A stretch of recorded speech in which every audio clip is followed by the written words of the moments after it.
Good morning, everyone.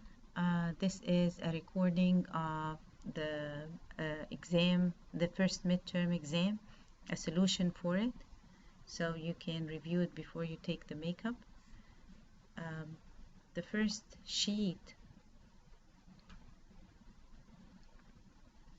you were asked to look at the formulas in here and to copy them to the Chicago formulas. As we can see, the COUNTIF is a function that takes the range A6 to A25 and then F7, and we look, F7 is the word Pacific Odyssey, whereas A6 to A25 has everything, so it seems like it's counting how many Pacific Odysseys there are. We are going to copy these formulas by highlighting them and hit Control C, and then we go to Chicago and we paste them, and we look, the range, it says range A6 to A25, and I want to see if my range stops at 25. Actually, it stops at 27, so I'm going to change that to 27, and the total, again, sum if is summing to 25, so I'm going to change it to 27. Same thing in here because I have 27 rows. So even without understanding what the formula is doing, all you have to do is just like see how can you adapt it. And once you did the first one, then you can copy it to the rest. The second, I think you were also asked to write an if statement that would compare the average price to each price, and if the price in each row is higher than the average price, then you would type in the code top tours. So this is equal to if, and you're checking this price is greater than average, and it is the average of all the prices, so you need like to highlight from B6 to B27, and that range will not change. That's the average that you need to compare with every single line. So I need to fix the B6 and the B27. So I'm saying if B6 is greater than the average, and the average is a fixed range, then I put a comma and I type in top tour,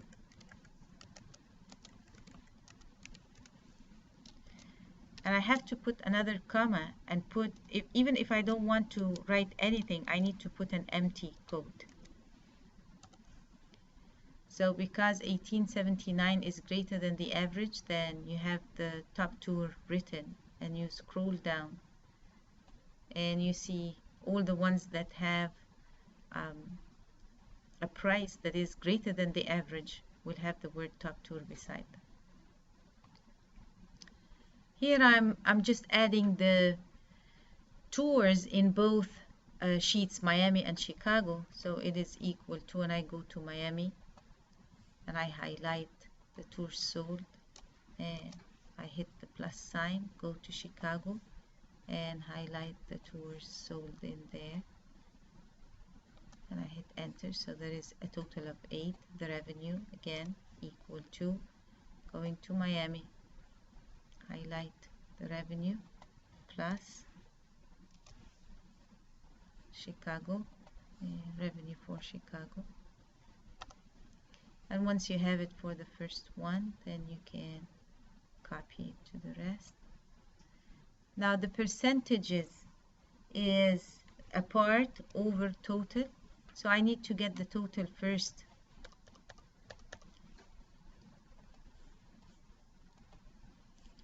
To get the total, the easiest way is just like to click auto sum, and if I get a total for this, I can drag it to the right to get the total for the other one. I'm gonna format this one as a currency,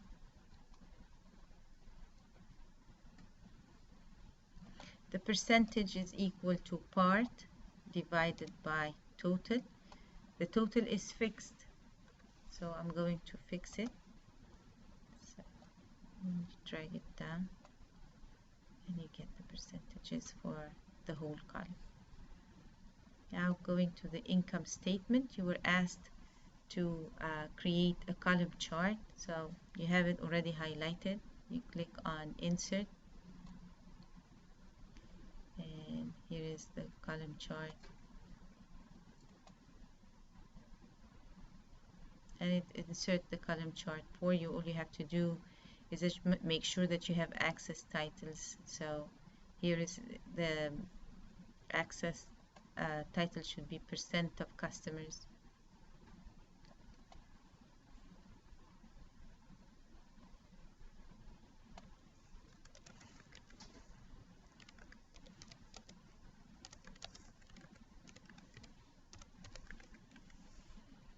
And here is yearly household income.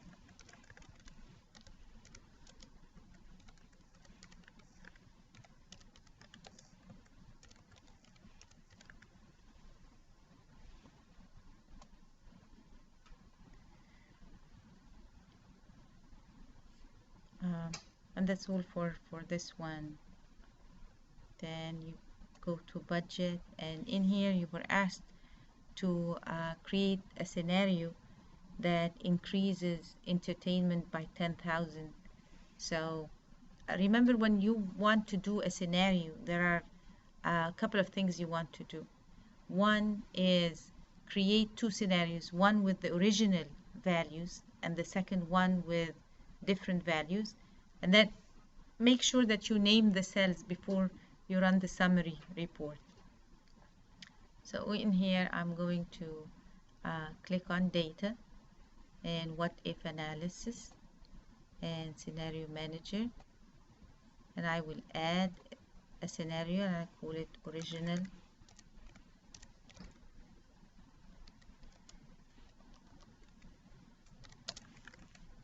entertainment. And the original entertainment, the changing cells are the entertainment cells, so they are G3 to G6, and I hit OK, and it takes the original values, and that's what I really want to keep, and I hit add, and I need a new scenario, and that's aggressive entertainment.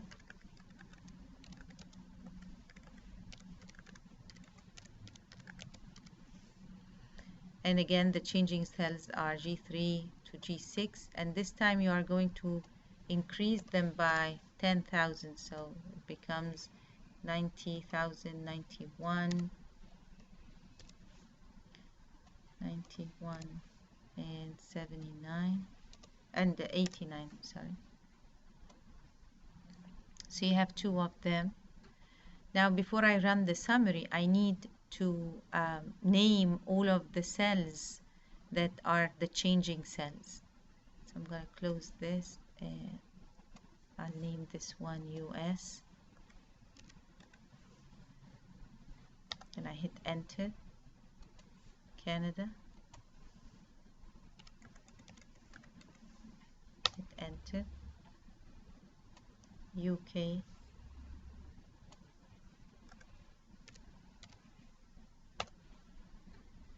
and the last one is Australia.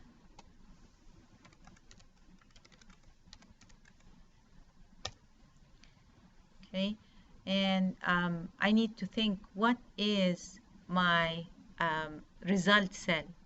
I want to create a scenario to show the difference in entertainment numbers on something. It's either on projected sales or total expenses, so we can choose total expenses as the result cell. So I need also to change I7.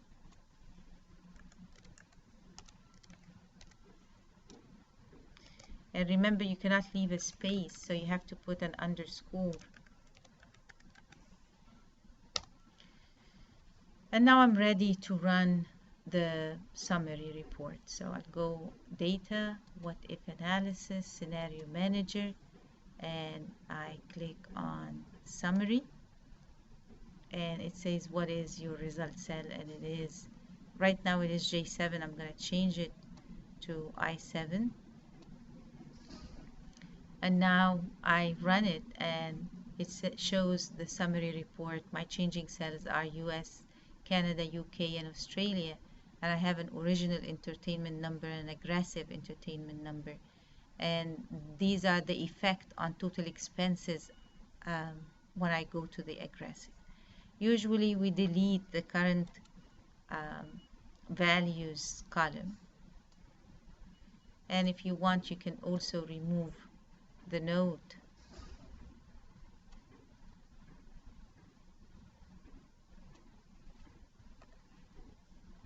So you have a clean scenario summary. Going back to the budget, I asked you to also do a solver that would determine what would be the entertainment and travel um, numbers given these set of constraints that I have right here, which is total region budget is 775,000, which means total expenses for each one of the regions is equal to 775,000. And you may ask why? Why are we setting it to that? Because a lot of times departments or branches have a set budget, and they want to really deplete all of the budget, because they understand that spending, for example, on advertising or entertainment will help increase sales. So they want to make sure that they have depleted all of the expenses, because otherwise it goes to the like the company pool. So you have that, you have a minimum travel budget, you want to use at least 83,000, and you have a minimum entertainment budget that is 95,000, and then your total budget for all branches should be 3,100,000. So that's your objective really, and it says in the problem that that's your objective. So I'm gonna go under solver and said my objective is that the total expenses is value of, and it is value of that 3 million. You have to actually type it, won't allow you to put a cell reference.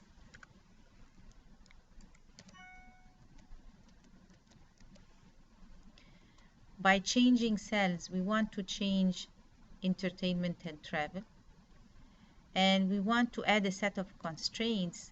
The constraints are that all the expenses for each region should be equal to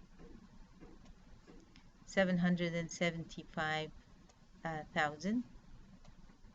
And then the second is that the travel budget should be 83,000. So again, these minimum meaning greater than or equal.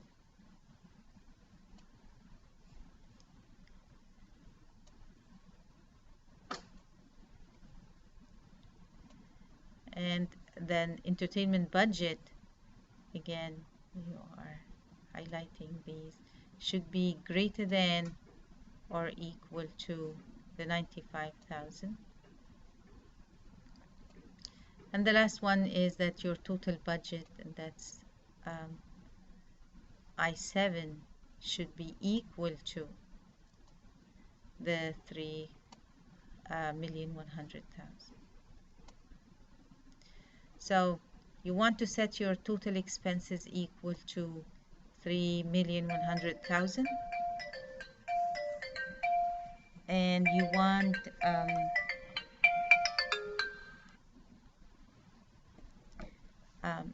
to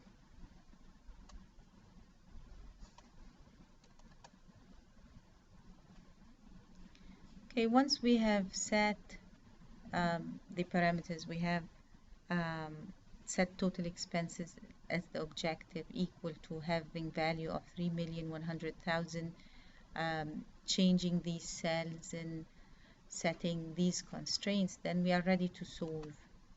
And when we solve, you see that it put all of the constraints that you said you wanted total expenses to be equal to 775. You want total budget to be 3,100,000. You want entertainment to be at least 95,000. You want the travel to be at least 83,000. So it satisfied all of the constraints that you set for it.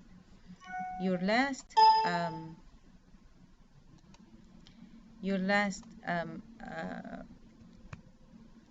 question was like to find out the correlation between advertising and sales, and to draw a chart that shows that correlation, add an equation to the line and show the R squared. And then they wanted you to forecast, to use the forecast function to forecast what will be the sales if you spend these amounts on advertising.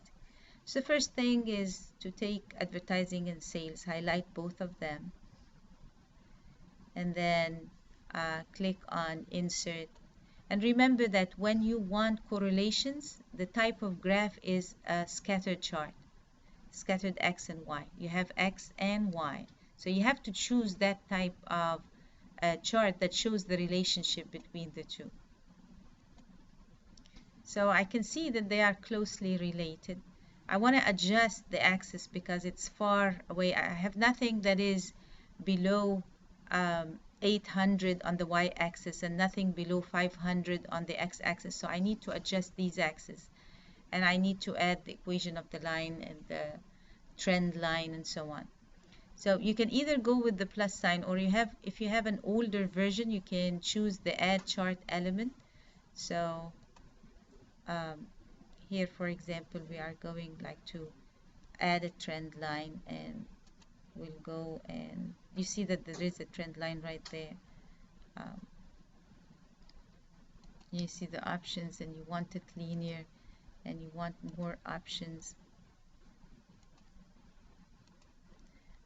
and that's how you will see the equation of the line. You want to display the equation, and you want to also display the R squared. Now the equation of the line is useful also to forecast the number, because if you have the equation of the lines and you have a value for X, you can predict the value of Y. R squared right there is 8.8, which means there is a close relationship. So now we need now to adjust the axis.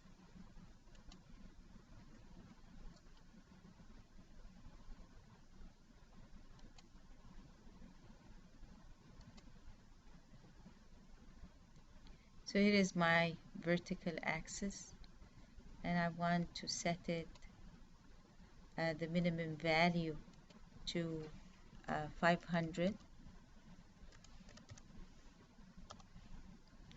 And now I'm going to choose the vertical axis, and I'll set the minimum value to 800. So now you see that the graph is more like scattered across. The last thing is to add the titles, the axis titles. So you know that I think if you don't have any values that are the first one is 700 and 900. So trying like to find this number. Yeah.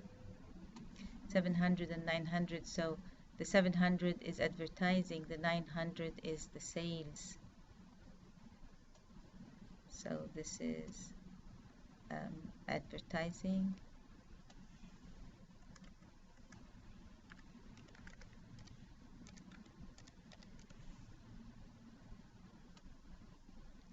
And this is sales.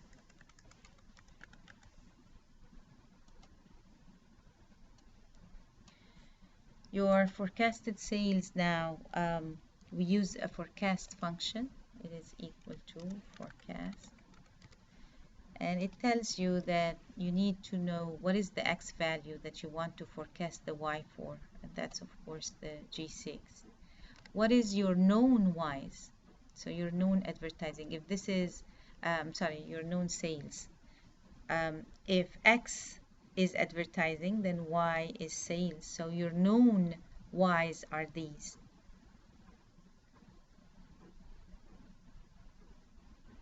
And again, every time you're choosing a range and you are going to use that function across a column, you need like to fix the range.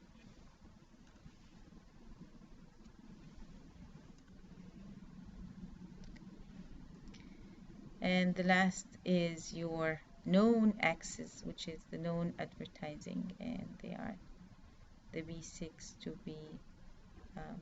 B41, and again you are fixing that range.